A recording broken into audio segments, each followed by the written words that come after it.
Okay, hello everyone, and welcome to the panel on programmatic out-of-home success cases. My name is Ari Buckhalter. I'm the CEO of Intersection. We've certainly heard a lot about programmatic today, which I think is a testament to a lot of exciting things going on in the industry. I think an even stronger testament is the fact that we have, perhaps nearly 100 people in this room willing to sit through a third or fourth panel on programmatic out-of-home advertising. But I think what's hopefully going to distinguish this panel is we're going to focus in a bit on some real-world examples, right? Out-of-home at the end of the day is all about the real world. So we're going to try to bring it to life with some examples of what it really means and how it's worked in practice with the help of our distinguished panelists. So let me start by asking them to introduce themselves. Josh, you want to kick it off? Yeah. Hey everybody, I'm Josh. I'm the Director of Marketing at DraftKings. I oversee out-of-home, TV, and radio. Hey, Fletcher Whitwell. I am Chief Media and Publishing Officer at R&R Partners here in Las Vegas. I'm Amanda Moore. I'm Vice President of Marketing for Live Nation Las Vegas. I do all of our media buying and promotions for all of our residencies here in the city. I'm Brian Rappaport from Rapport. I don't own the company, but I'm the Group Director on the East Coast and excited to be here. Fantastic. Well, welcome and thank you for being on the panel. I'd like to start by zooming out a little bit from out-of-home, since I think many of you on the panel work with channels other than out-of-home, and give us a little bit of a softball question to start and ask you, how you think about out-of-home generally in terms of the media mix. What strategic advantages do you see out-of-home bringing to advertisers? Yes, let's kick it off. So I think there's lots to like about out-of-home, obviously. As marketers and as storytellers, I think out-of-home allows us to have a little bit more fun and also allows us to show off our creative chops. So I work for DraftKings. We're very direct response oriented, and what that means is that every piece of creative that we deliver is designed to do one thing, and that's to sell, sell, sell. And that's true for all the channels I manage, all the channels across DraftKings really, except for out-of-home. The transit dominations that I'm familiar with have dozens, hundreds, sometimes even thousands of creative placements within the stations. So we're really able to tell a multi-layered customer story within a single creative execution, which for me is perfect. So before I talk about some of the advantages, I was thinking a little bit about the momentum of out-of-home, and as recently in the Wall Street Journal, they talked about out-of-home is probably the only traditional media that's growing, so there's a lot of momentum there. I think that's from the digital perspective as well, but also just how like Netflix has gotten into the space and owns their own inventory. The last panel mentioned some Instagrammers, just thinking about how you'll see Instagrammers a lot. Fast Company even wrote about it, how they're actually posing and standing in front of billboards. If you think about Vegas, our hometown, just the proliferation of outdoor and also sort of the digital transformation. There's so much digital at home. It's probably similar to Times Square if you think about it. So there's a lot of momentum happening in the space. I think the advantages, certainly proximity and creative flexibility, but as working at an agency and across all sorts of media, we're always thinking about the audience. And so I'm excited to see how out-of-home is now bringing forward, a lot of audience insights into the mix, as well as the fact that you can couple it with mobile or with digital and see great results. And then I think now with the proliferation of all the programmatic platforms and all the out-of-home DSPs and whatnot, that you can, the ease and access, more and more players are getting into the space and putting their inventory out there. So those are sort of the advantages that I see. That was a lot. I know, that was really impressive. For my world, there aren't. Our cadence of advertising is very, very, very specific, and the impact of our announced campaigns in particular, it's just extremely important that we break through all of the other advertising sort of clutter that's out there. And I find that out of home, in particular in our main feeder markets like New York and Los Angeles and San Francisco, that's really the one way that I can hit. I mean, when you're looking at, radio spots that are, $1,000 per 30-second spot in LA, or you can do a $20,000 billboard for, a month on Sunset Strip, obviously I'm going to pick that look. And then at the same time, it also suits when you're advertising Janet Jackson or Aerosmith or something like that, it becomes a very Instagrammable moment, like what you said, where my artists are literally posting pictures, or videos of their Times Square billboards and things like that. So it becomes a conversation piece that's bigger than an ad. And so that really, for us is something that is viral and carries the message far beyond, just the people that we're impacting with that specific ad. I mean, first of all, with out of home, I think the greatest thing is that you can't really skip it. You can't block it. There are no pop-ups. It is in front of you, and ultimately it's brand safe. But for me, the most exciting part of out of home and the advantages that it offers these days is that it's evolved to the point where you could literally build a plan around getting in front of a brand's audience. You're not just buying a wall for the sake of buying a wall.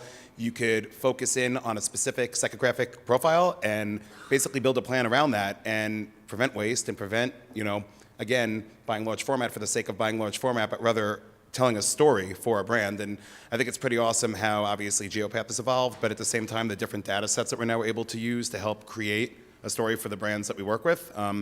It's a lot of fun. And with that, the digitization of the space and, the way the digital out of home is evolving, there's a lot of excitement and a lot of ways to really think differently about what you can do for a client that you work with. Maybe be first to market on something for them, but most of all, build buzz, build press, and ultimately, as we've spoken about, out of home being Instagrammable. That's what's happening with the space, and it's pretty exciting.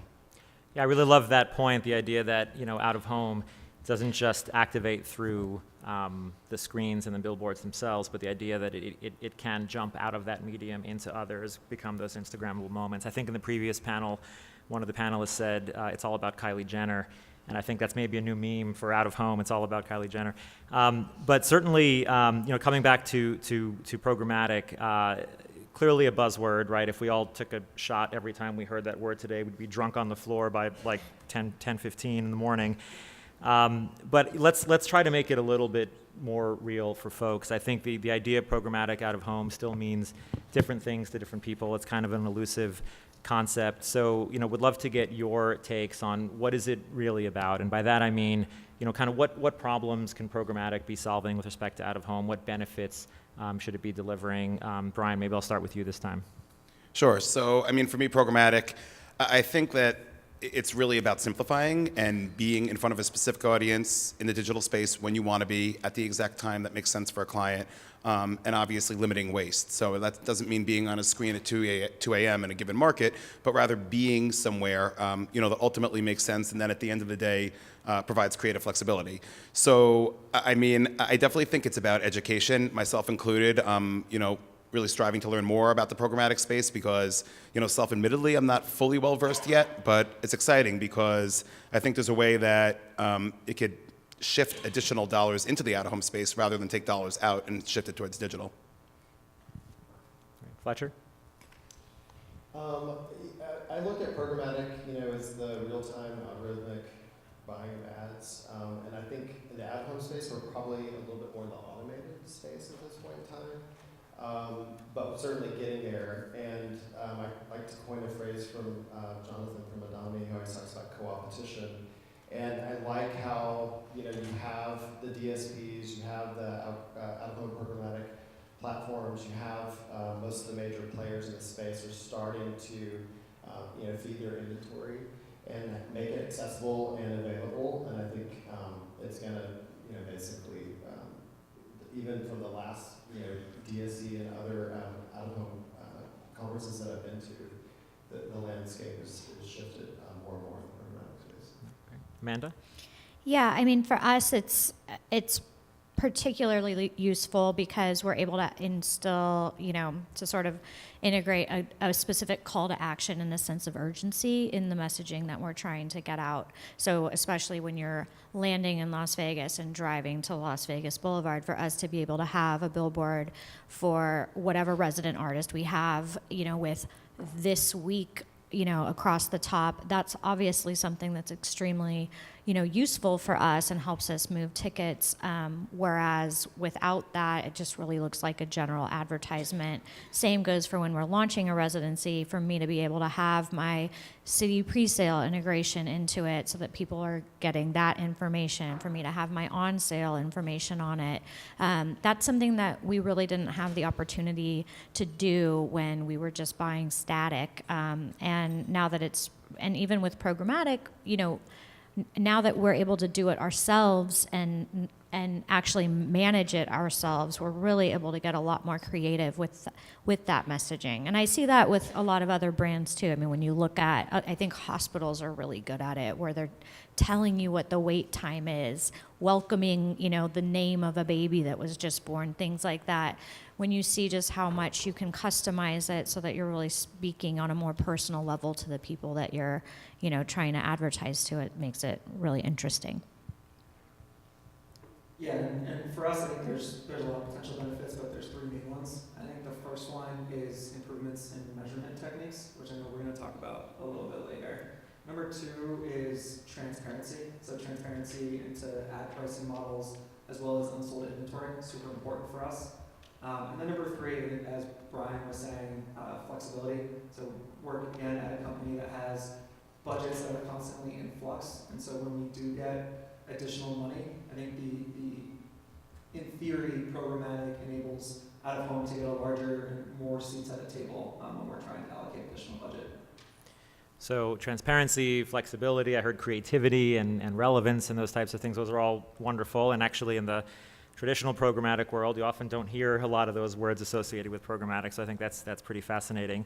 A lot of good stuff there, but any bad, any ugly, mixed in, what have been some of the challenges as you've started to use some of these programmatic technologies and tools and processes? Have there been any things that have been, not just sort of unqualifiedly awesome? I've run into this a little bit. I think it's something that's really important for companies to manage, and I'm not going to name any names, but I find that as the programmatic space is evolving and the digital space is evolving with respect to out of home, what's so great about out of home is that you are able to break through that cacophony of advertising and really have an impactful visual. And I think that often what I've seen happening is that suddenly, it goes from 10 spots to 20 spots, or they're, spreading people, they're spreading your campaign across 20 boards instead of the 10 boards that you actually asked for. And more fragmenting it is not necessarily better. There's one airport board that went from being a 20-minute rotation to a 30-minute rotation.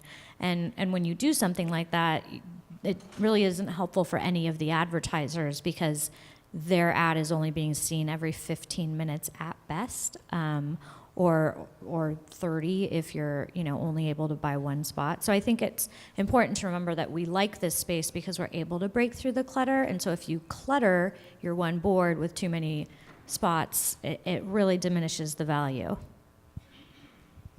I'll touch on the accessibility piece again. I think also coming from an agency perspective, you want to lower costs for that?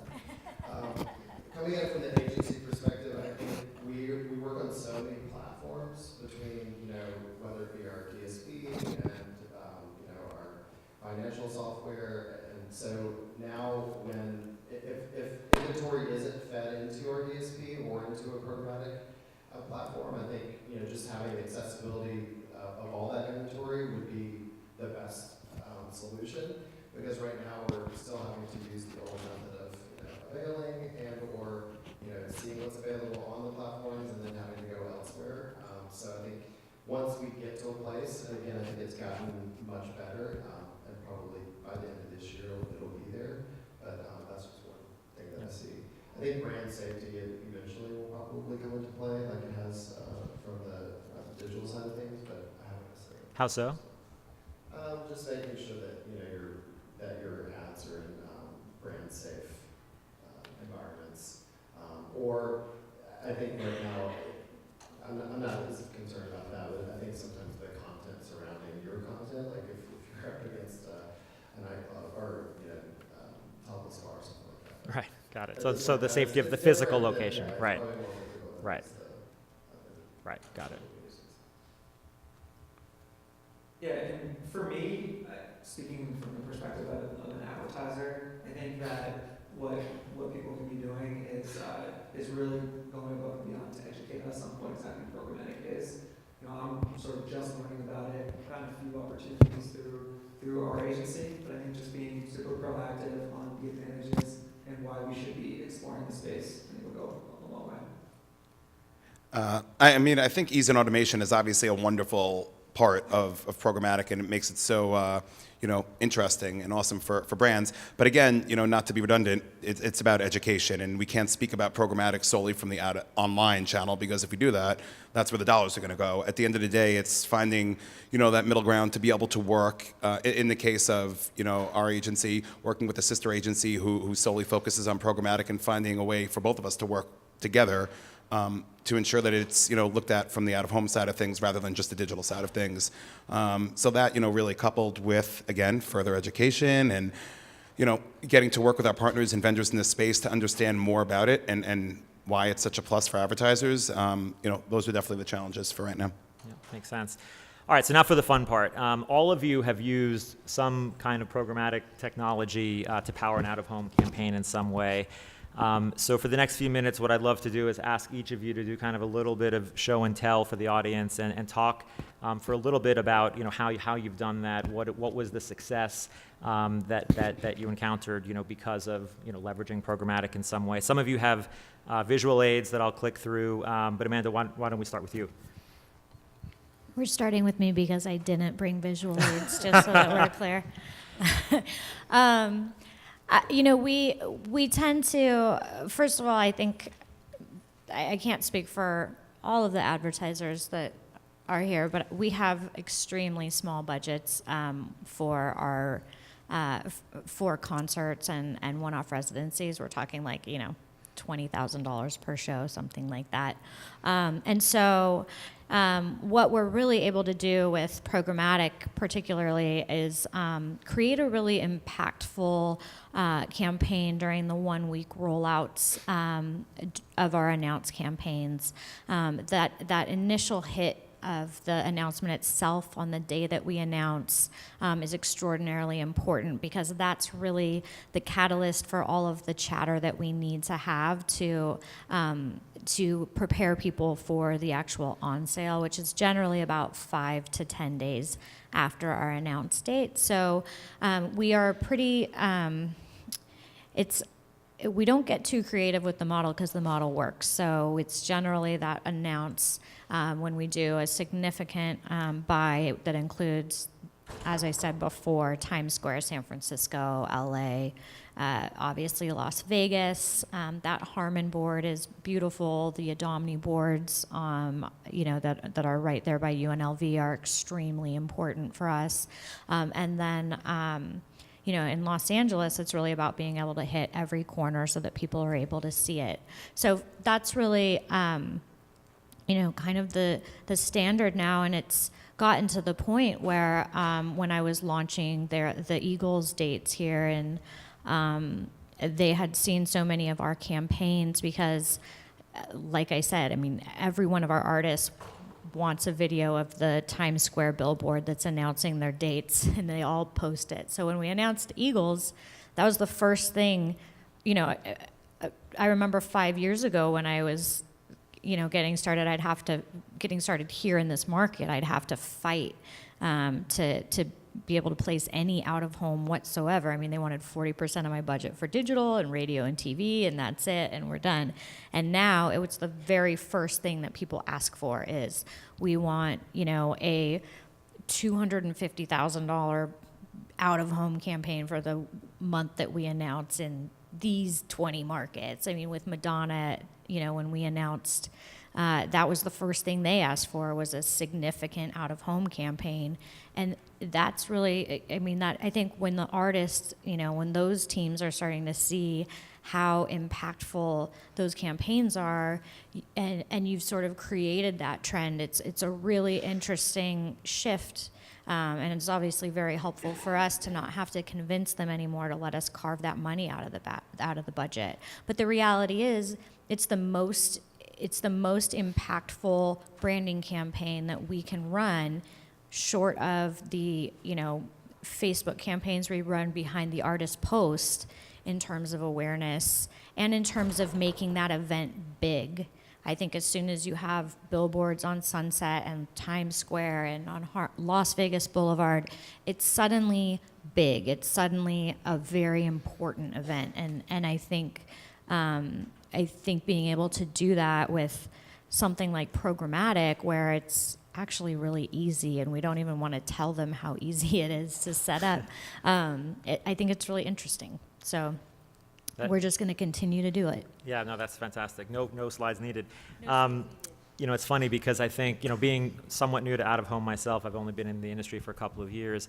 It struck me that the industry has a little bit of a chip on its shoulder, a little bit of a little sibling complex with respect to other media. For a long time, the OAAA has been talking about using out of home to amplify other media. It's sort of an add-on. It's not the core thing, but in what you're saying, Amanda, and what I've seen more and more lately is people are starting to think of it as central, as a core part of the buy. It's not just something you layer on, but something to be thought of in the first instance. So we have a few more case examples. I think you're up next, Josh. So I'm going to flip through the slides for you. If you just tell me when to page through. Cool. Yeah, I can kind of peek over Okay, your perfect. shoulder. Yeah, I'll actually tilt this a little bit for you as well. So a couple months ago, Jamie Lowe, actually, Art, you may have been there too, a couple of intersection folks came by our office, and we were recapping our 2018 fall NFL campaign around our sports betting launch in New Jersey. We spent a significant amount of money on out of home, so in New Jersey was something like 5 to 10% of our spend. And I remember saying to the room, I really wish we had a better way of measuring, was this a success? Was this a failure? Would we do this again? Jamie from Intersection said, well, I think I have an idea.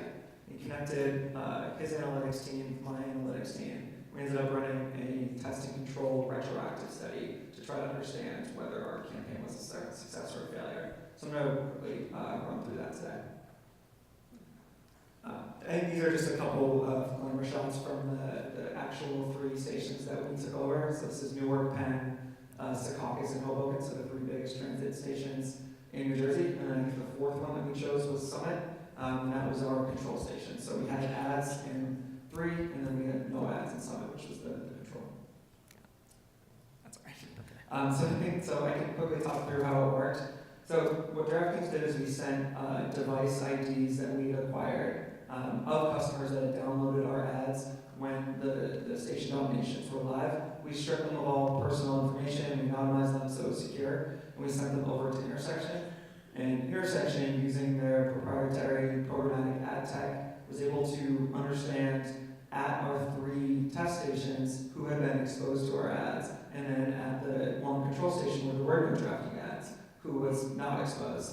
And comparing the lift in exposed versus unexposed, what we saw was, I believe, a 51% lift in registrations and a 28% lift in up registrations. That's just a sort of an internal term that we use. It's an additional verification step that requires somebody to upload a photo ID. Interestingly, deposits were a little bit flat, but what we've seen historically is that when you lift up regis, you lift registrations, the deposits will come over time. So I think what this enabled me to do is when I'm recapping big tentpole events, and we're a very event-driven marketing department, is I'm able to say with more confidence when our CMO asks, Josh, did this work or did it not work? Usually I say something along the lines of, well, I don't really know, but it looked good. And now I can say with a little bit more confidence that it worked or it didn't work. And I think interestingly, we did a very similar study around a March Madness campaign. And again, we did the same retroactive look back, exposed versus unexposed, and we saw no lift. And intersection guys came back to me and they basically apologized and said, I don't know what happened. But in reality, it gave me more confidence in the numbers that they were showing because we didn't really see a huge lift across the board. So when they showed that when we were very successful on our New Jersey launch and we saw a lift, that it was really working. And then in a time where we were a little bit more flat, the numbers weren't way off from what our numbers were overall. Interesting. Thank you. Let's see, Fletcher. All right, cool. I'll touch on a couple of examples here. Amanda, you can probably tag team with me because I'll talk about some entertainment here. But, we launched a blockchains company recently, and it was really awesome. They wanted to get in front of the developer community and basically launch basically the whole company as well as BF DevCon conference in Prague. And Programmatic allowed us, you can move forward if you want, the ability to be in Times Square. We were throughout Europe, London, other financial, business districts and whatnot, as well as throughout Prague.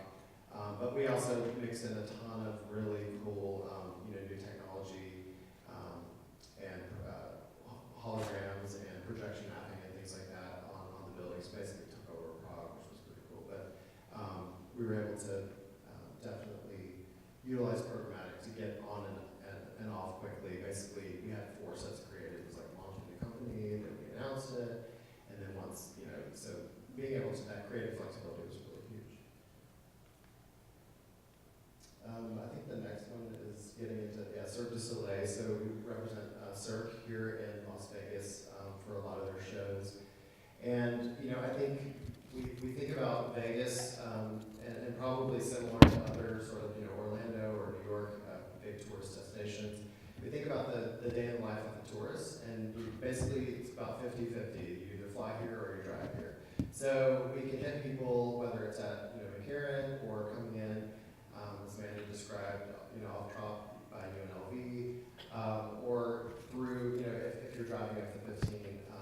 And so we want to make sure we do that. But then you also have to think about, okay, their day in the life of the tourist is, they're in room, they're on the strip or downtown. And so, but for more and more entertainment, basically the two mediums are out of home and digital for the most part. I mean, social, digital included in that. Certainly there's other media types, but I think the cool thing that we do for Cirque, whether it's digital mobile billboards or if it's programmatic digital, is just the fact that there's 7 shows. We can rotate creative if they're dark that night. So much in Vegas is the week of or the day of. I mean, you think about the tourists that we come here, they're coming here every 3 days. So we always have to be on, but at the same time, you try and use your dollars as much as possible. So if the show's dark on Friday, Saturday, then we're rotating in another show. So we do a lot of that. We also will trigger. So if one of the shows is seeing their pacing down for the day, we'll basically boost their creative and have it ramp up that day just to try and drive as much sales, because I mean some shows are like 90% the day of, which is always interesting. Just a couple other things. I don't think I showed too many other. I think we did have David Copperfield as well. But a couple other opportunities that we've done, sort of more localizing it. We were one of the first to mention the hospitals. We had the golf tournament in town, and we were putting the leaderboard through digital out of home, which was sort of one of the first uses of that, which was I thought a pretty interesting way to do it.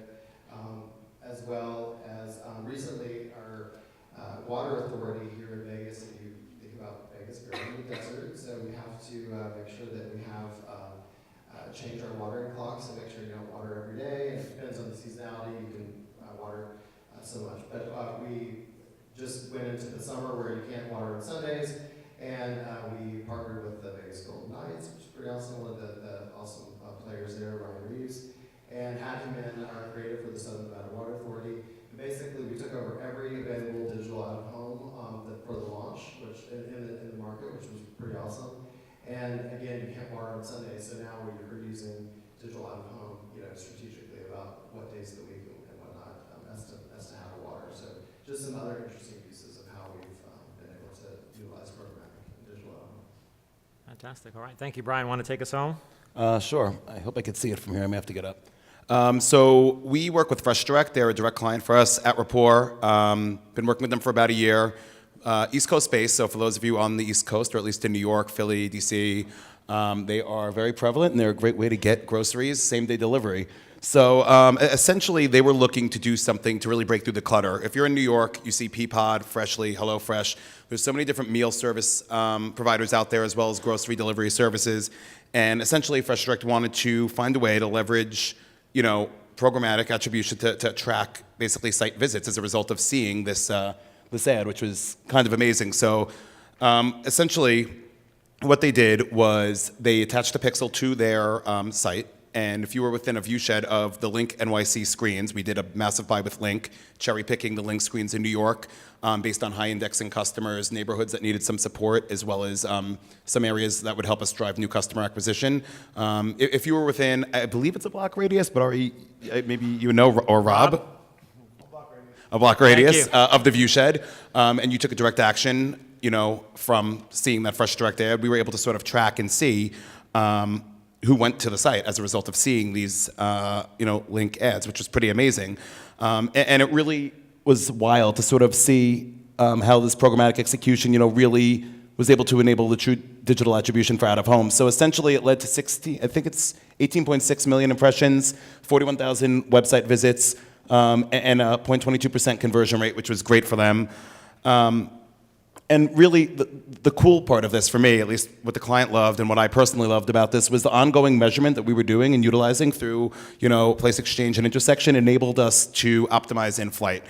So we saw a response rate drop somewhere around that third week into the flight. So we analyzed the creative that was up on these screens based on the response rate. What was the best performing creative? Maybe avocado was the best creative, and the poultry creative is best, but they weren't really seeing a response maybe for the alcohol creative. So we were able to really optimize mid-flight and basically decide where to shift impressions as well as creative messaging and what neighborhoods we should pay a little bit more attention to versus what neighborhoods were already overachieving in terms of results. And it was just really awesome. And the client, has been beyond thrilled. You're able to see right there the breakdown of the campaign insights by creative.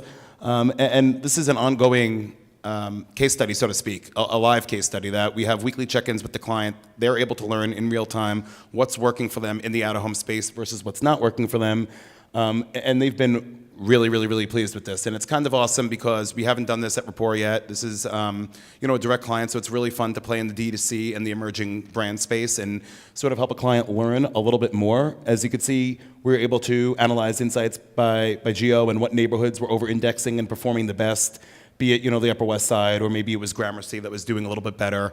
And all of this data that we're able to combine and compile have really we've used to help us buy smarter and, tell a better story for Fresh Direct and what's working for them and what's not working for them. So it's kind of great, and once this is done and fully flushed out, and a special thanks to Intersection, no promo, and Rob, we'll be able to use this as an internal case study and hopefully help us tell a story to other clients that we work with as to how, again, use digital out-of-home, programmatic out-of-home to buy smarter, be in front of the audience that you want to be in front of, and essentially not waste your dollars. Like, make sure that your dollars are going to actual work and being used efficiently. Yeah, and I think what was so interesting from our perspective, certainly from my perspective, having been on the other side of that, working together with you, is that, again, my background isn't out-of-home. It actually comes from the traditional programmatic world, if that even makes sense at this point. But these types of analyses, looking at conversion rates, breaking down performance by time of day and location and creative to then optimize in flight, is kind of standard fare in the traditional programmatic world. But I think it's pretty new and interesting for the out-of-home category, and I think incredibly exciting. We've got a little bit of time left. Wanted to ask a couple of final questions, then maybe open it up to the audience to ask questions as well. These have actually been asked on previous panels, but I'd love to get your insights as well, starting with folks on the advertiser side, so Josh and Amanda. As out-of-home becomes more and more programmatic, how, if at all, does it change the way you think about the channel, right? Does it maybe play a broader role in the media mix? Do you think it can command more spend? Is it just, sort of, so what? How do you think about the impact that programmatic has in terms of the significance of out-of-home? Josh? So I think going back to what I was saying about the main theoretical benefits of programmatic, the first and the third point, so measurement and flexibility. So if we have full confidence, or at least better confidence, I don't know if you have a full confidence, better confidence that it is working and that maybe at the end of the campaign you can define what was successful and not successful. I think it goes a huge way towards potentially advocating for that as a larger part of the mix. And then just overall availability and flexibility. What Ari was talking about with plugging into DSPs, it just makes it more reactive in real time, which makes it easier for us to devote extra budget. So I think if those things are realities, and again, I'm not as well versed enough to know that I haven't actually executed on that yet, then absolutely. Thank you. And Amanda? Yeah, I mean, it definitely has made it much more accessible and much more affordable for us to be able to utilize it on a more regular basis and in more markets. Where we used to only hit maybe a few markets, now we can hit 25 if we want to on the rollout and really be effective with respect to the way that we're spending our money, the time frame in which we're running. So because it's now something that's really customizable to the audience that we're trying to hit, without me having to contract it for a month or for 6 months. Of course, that means that I'm going to spend a lot more money there on a regular basis because I'm able to be flexible, and flexibility within my budgets is extremely important. And on the agency side of the equation, so for Brian and Fletcher, I think another thing that's been talked about a lot is how is the sort of increasing impact of programmatic on out-of-home sort of changing processes on the agency side, right? There's been a lot of talk of does out-of-home get sort of merged with programmatic buying and planning of other channels within the agency? Does it remain separate? Is it something in the middle? I realize there's probably no one answer across the board, but for your agencies, how do you guys think about it? Fletcher?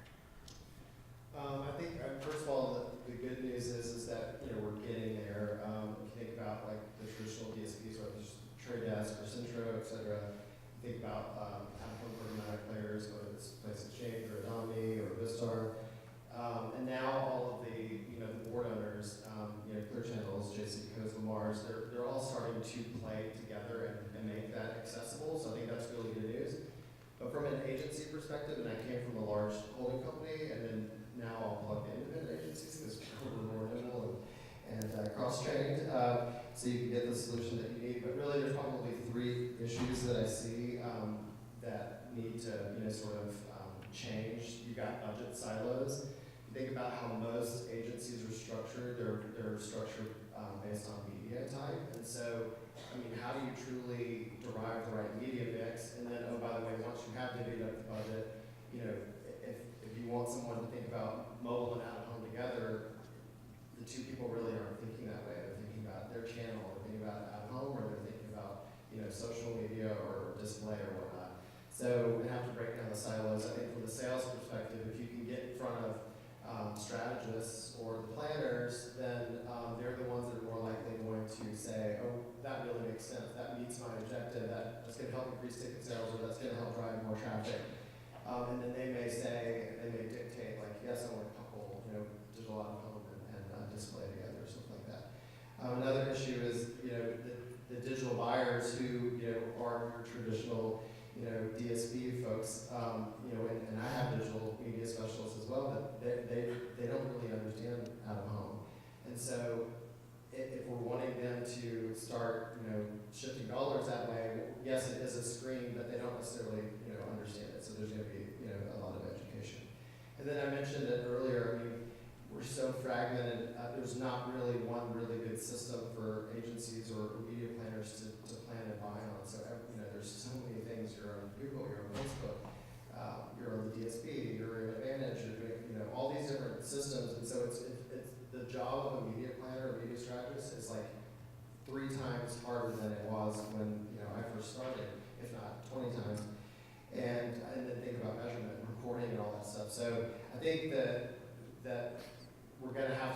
point where, one, there's more integrated systems, and then really more training across, whether it be the different siloed areas to be able to break through.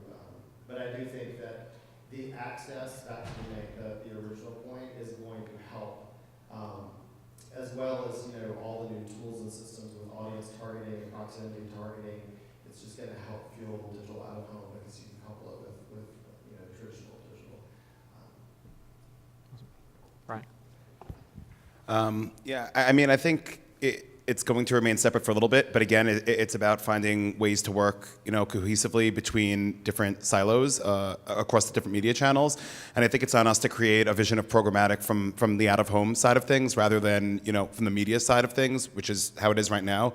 And it's interesting because as digital out-of-home continues to evolve and you're able to sort of optimize your buys and buy quicker and efficiently and more smarter, we're even seeing, agencies and shops start to develop their own, platforms. And, Rapport is one of them. Later this year, we're rolling out a way to, buy digital out-of-home a lot more efficiently by day part, and so on and so forth via an API. So I think that's something to watch too because, as agencies and as buyers start to see ways to be more efficient with their clients' dollars and be where their clients want to be quicker, which is often how things go in the industry world or in the agency world, it's going to be interesting. So yeah, I think I see it remaining a little bit separate for now. But again, to sort of piggyback off what Fletcher said, like it's on us, to sort of further our education on the topic as well as find ways to work hand in hand with, the other channels as well. Clearly, education is a big theme across the Yeah. board. I think we have time for a couple of questions from the audience, if there are any. Yep. Since you guys are actually doing this, what DSPs are you using and how did you make that choice, or did you try different ones before you picked one? On June 5th, we're having a partner summit because there's many DSPs that we're using. We did go through a vetting process on the traditional digital side of things, and the trade desk bubbles at the top. But recently, we are also working with Amobi and Centro. I think Centro, I'm interested in their basis planning tool, and so I don't know if it'll just be one. On the programmatic out-of-home side of things, we use Adobe primarily, and we love that platform. But certainly also we're tapping into all the different providers have their own as well. So I think again, once we see it all come together, in an ideal world, it would be great. We could use the trade desk from all of those, and everyone's playing as part of it. But I don't think we're quite there yet. Other thoughts? Or? I mean, for us, to be perfectly honest, we haven't really settled on one yet. We're sort of exploring the space. So, I mean, examples of like what we did with Fresh Direct is a way for us to sort of start to play in this space and further, understanding how programmatic and out-of-home could sort of go hand in hand and at the same time mix in a layer of attribution for, our clients that do want to see ultimate lift and growth as a result of, how we're buying out-of-home. So it's kind of a bland and broad answer, but we don't really have one yet that we've settled on. But it's, something that we're looking into. I think eMarketer did a study that a few years ago, the average number of DSPs used by an agency was almost 7, and it came down to about 4.2, if I have the number right. So I think we're a far ways away from anyone just using one. Other questions?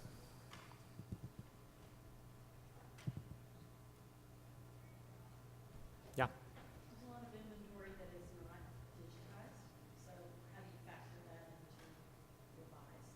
Like, can't buy it. So just meaning like static in general, mixing in.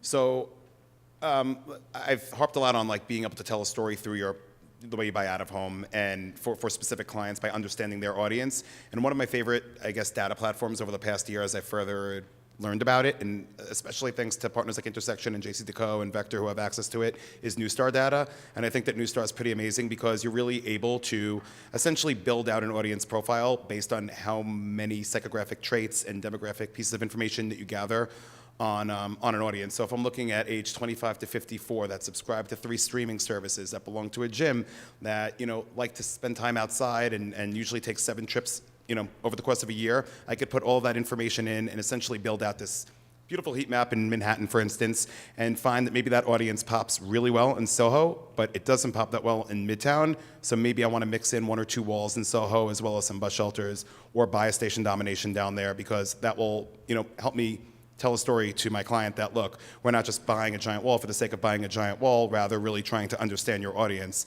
and then putting you where your audience is. And I think in your example, Josh, there was no digital media per se, was there? It was a couple station dumps, so there was digital mixed in, but I would say 80% static, 85% Right. static. Right. For us, it's actually been really successful to, when you're talking about station domination, we also did a full static outdoor takeover of 3rd Street Promenade last summer, and actually ran a campaign called Vegas is Calling, where we could really feature all of our residencies.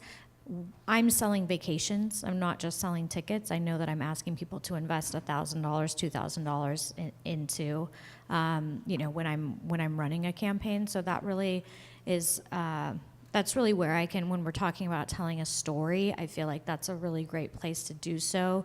With programmatic, you don't really have the long read capabilities that you have with something that's static, and so you're really able to put a little bit more of a message on that. Obviously not when we're talking about placements on freeways, things like that, but especially like the station dominations. I mean, I have a New York one and a San Francisco one that I'm working on right now, and then we can really get a lot more granular with specific areas. So like I'm running a Diva Las Vegas campaign for all of the Pride Week activations in New York, San Francisco, and LA. So I think they both serve a very good purpose, but it's if you're looking for a longer campaign, and for us, and also I think sometimes you just need a nice big significant hit that's not going to swap out after 8 seconds. Awesome. Well, I think that takes us a little bit over time. Please join me in thanking all the panelists.